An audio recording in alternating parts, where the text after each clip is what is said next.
Hello, Om, Namaste. Many blessings and much love to you today. I'm Jessica Amos. I'm a meditation teacher.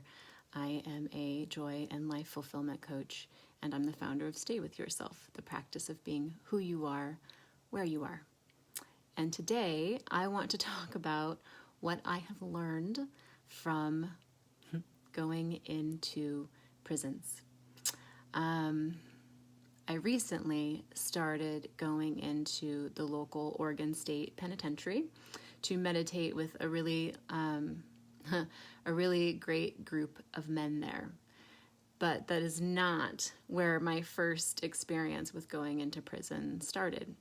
I feel that I was given the great privilege that not a lot of people were given to understand a little more about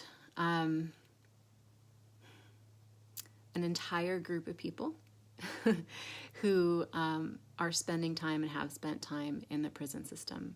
Both of my parents, my mom and my stepdad, were both ex-convicts.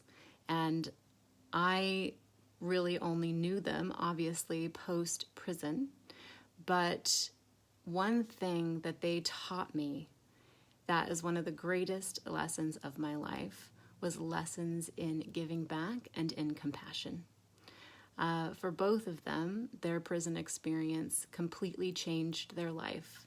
They were saved and transformed in prison, and they came out and really did and are still doing their absolute best to live a full, beautiful life despite their past. And so when I was growing up, I very distinctly had I had a pen pal who was in prison. He had a life sentence.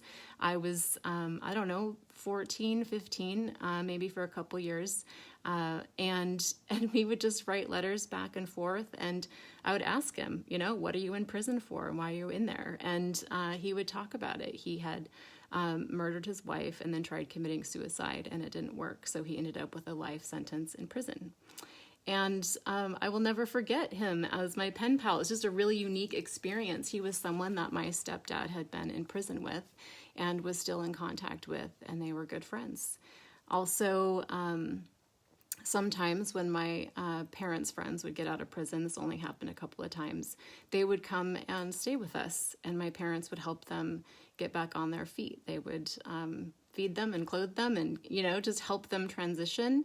There are support systems for people who are in and out of the system, but my parents tried being the best support system that they could be for the people that they had been in prison with.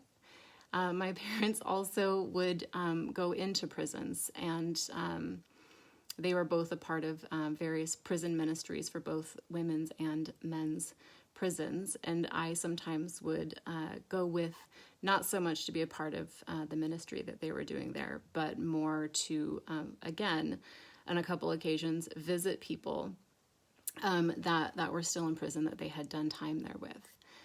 My mom also was heavily involved in what the Women's Aglow prison ministry, so we would every year go, I would go on retreat with her, and it would be hundreds of women there who had been in prison and had been out and had this huge support system of other women to help support them get on their feet and live a full, beautiful life.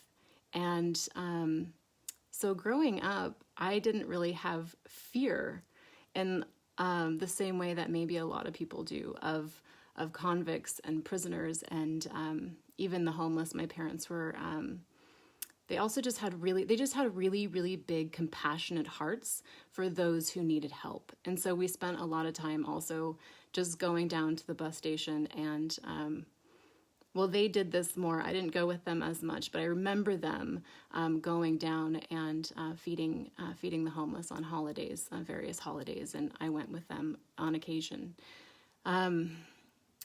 So I guess my point is,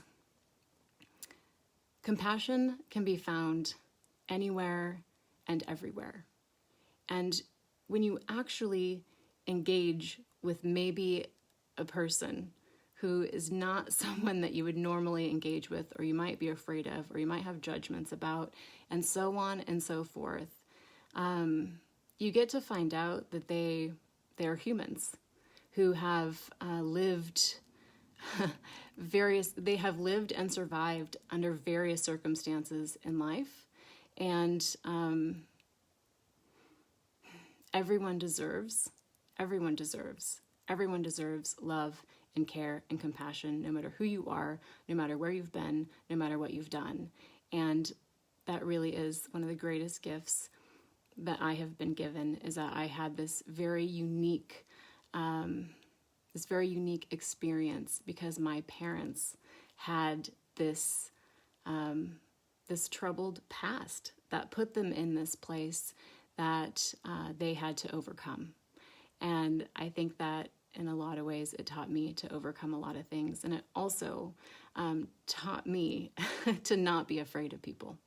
So wherever you are today, whatever you're doing, whatever past you've had, whatever future you are looking forward to or feeling afraid of, in this moment, know that all is well, that you are okay, that the past doesn't have to live in the present moment, and it doesn't have to dictate your future.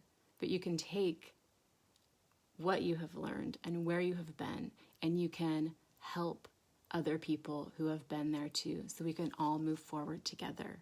Truly, what else are we doing this work for, this heart work for, this overcoming for, this moving forward for, if it's not to also shine the light for those who need it, who need to know that they're loved, who need to know that they're forgiven, who need to know that they don't have to stay stuck back there in the past. So I just wanted to share that with you today for anyone who needed to hear it, who wanted to hear it. Thank you for listening. May you have a beautiful day. May you stay with yourself today and always. I'll see you again soon. Bye.